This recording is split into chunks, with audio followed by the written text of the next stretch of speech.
What's up, friends?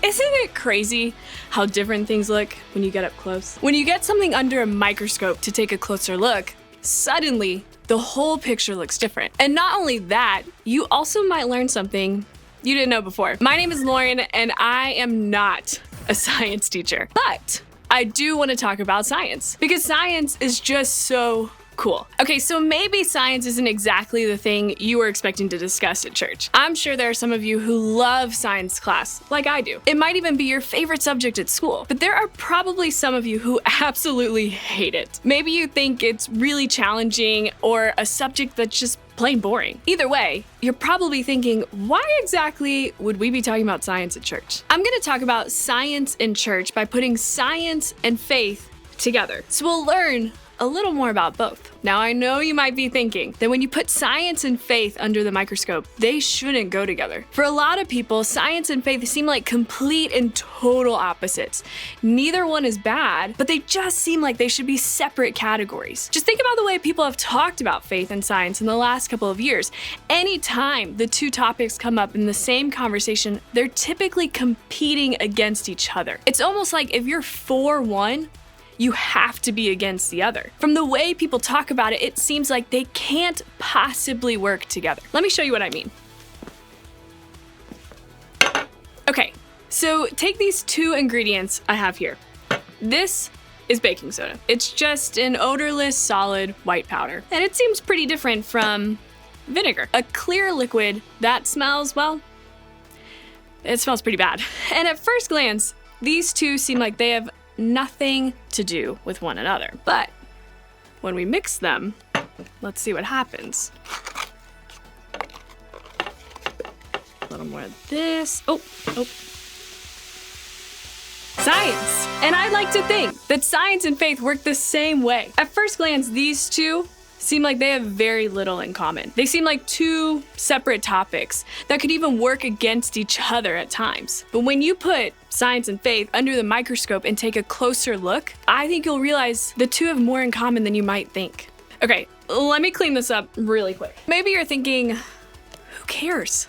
Right now, the separation of science and faith doesn't seem to matter much to you. But there will come a point in your life where you'll have to think about it. Part of having a faith of your own means deciding what you believe about certain things. And honestly, that part of faith can be kind of scary. Because what if something you learn in science class doesn't line up with what you read in the Bible? Or what if believing what you know to be true about science makes you question what you thought was true about God? When the world seems to be telling you to choose a side, how do you know which one to choose? What if you want to be team science and team faith? Well, here's the good news. I don't think we have to be afraid of those questions. In fact, I think asking questions and learning about science can actually be a really good thing for your faith. And to prove it, I want to go back in time, because back in the day, some of the world's best scientists, they were Christians. They believed in the Bible and the God who inspired it. In the 1400s, there was a guy named Copernicus who studied the planets and the stars. He actually discovered that the Earth revolves around the sun, and he was also a Christian. In the 1500s, this guy Galileo made a lot of cool discoveries about science.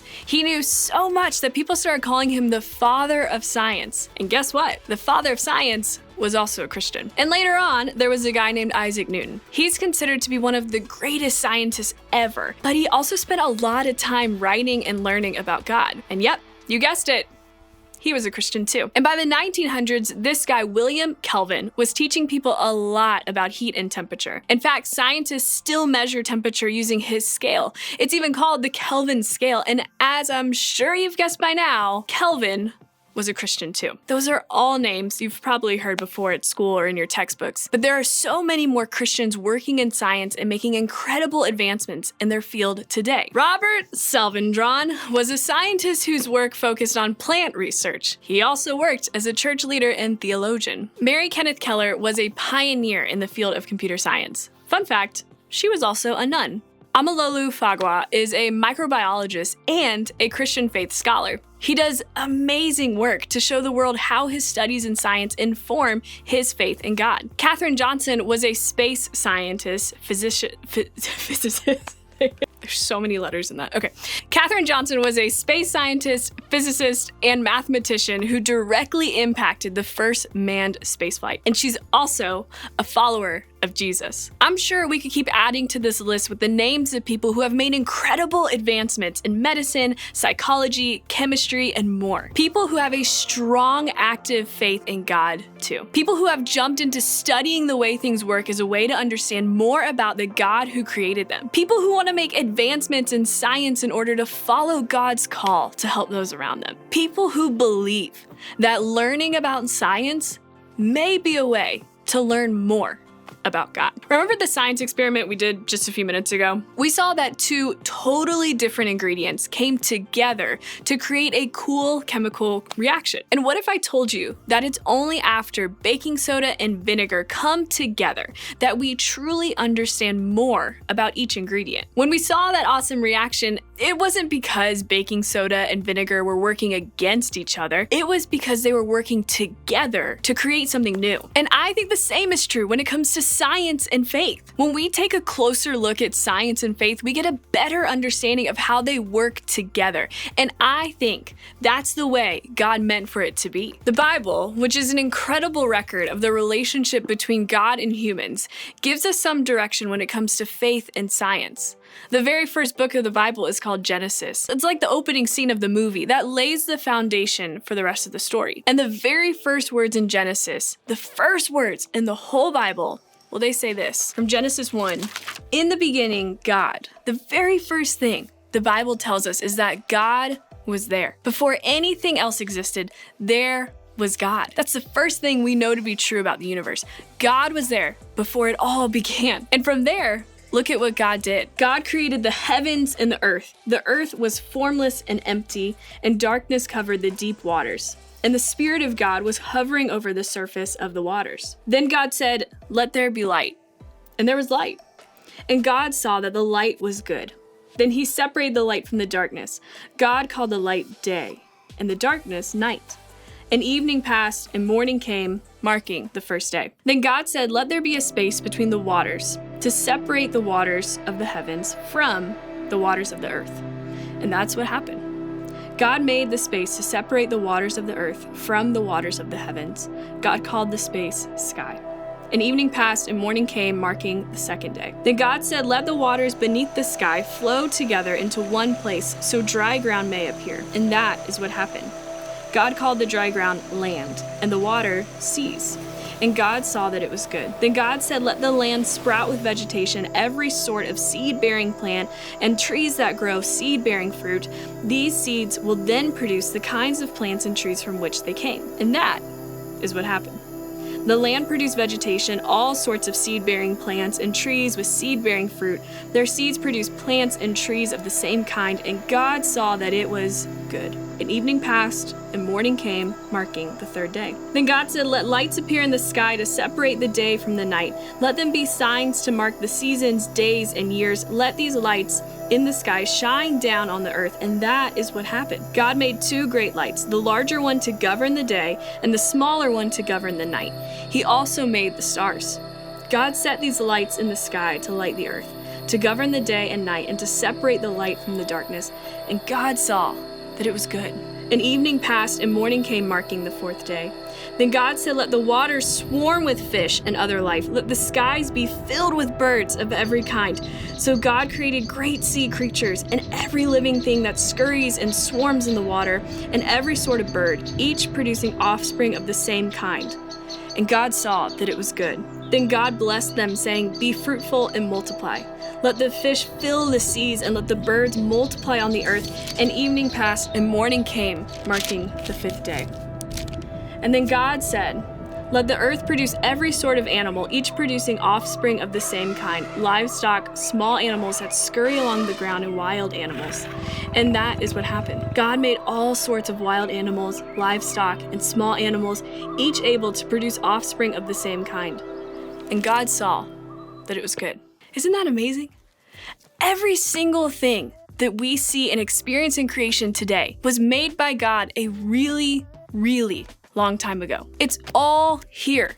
because of the God who made it. This includes you and me and every other human being on earth. And while the writer of Genesis may not have given us all the details of how the world works, the writer reminded us that God is the one who created it. Could God have given us the details of exactly how each part of the world was made? Yes. But maybe that's not included in the text of the Bible because God wants us to be curious. Maybe God wants learning about creation and the way the world works to be part of the way we grow in our faith. They say you can learn a lot about an artist by looking at their art. If you have a favorite singer, you can probably learn a lot about who they are by looking at their song lyrics. And if you see a really cool painting, there's probably something in it that can tell you a bit about the artist, about what they were thinking or what they were feeling when they painted it. Or if you read a really great book, there's probably something in it that can help you learn about the way the author sees the world. According to the writer of Genesis, the entire universe and everything is God's creation. We, you and me,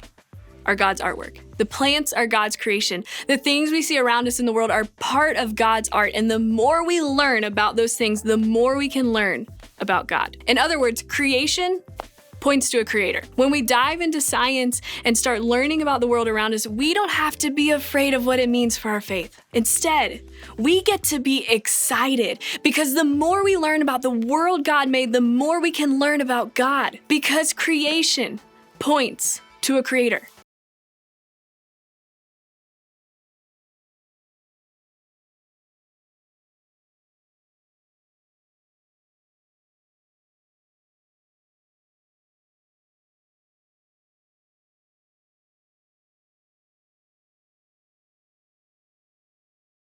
So what if that's true? That creation points to a creator. What now? If taking a closer look at one can help us learn more about the other, how do we start approaching science and faith in a new way? I think we need to start by doing 3 things. First, be comfortable asking tough questions.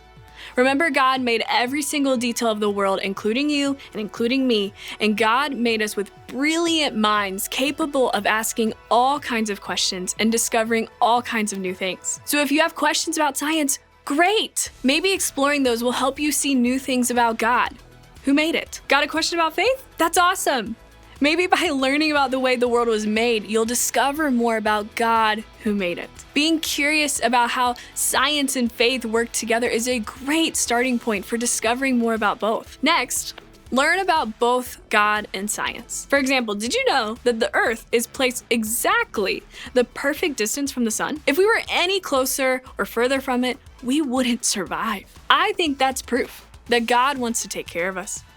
Or did you know that when a baby is born, they can only see a short distance? It's the perfect distance for the baby to see their parents' faces when being held. I think that shows us something about the way God created family. Or did you know that the nerves of the body can be hundreds and hundreds of miles long? I think that shows us something about the way God cares about the details of who we are. The more we learn about both God, the creator, and science, God's creation, the stronger our faith can become. And lastly, talk to older and wiser adults. When we have questions about faith or science, a great person to turn to is a trusted adult like your group leader or your parent or guardian. They can help you wrestle through some of your questions and understand more about creation and its creator. A great place to start learning more about the creator is with your group. So as you dive into conversation today, consider your group a safe space to ask questions, share your thoughts, and grow together as you take a closer look at science and faith.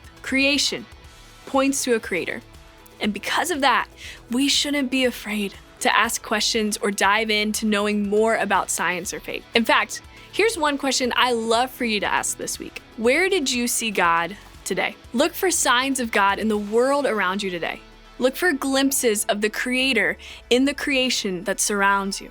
Let that be a great starting place to discover more about God, who made you, who loves you, and who wants you to grow in your faith.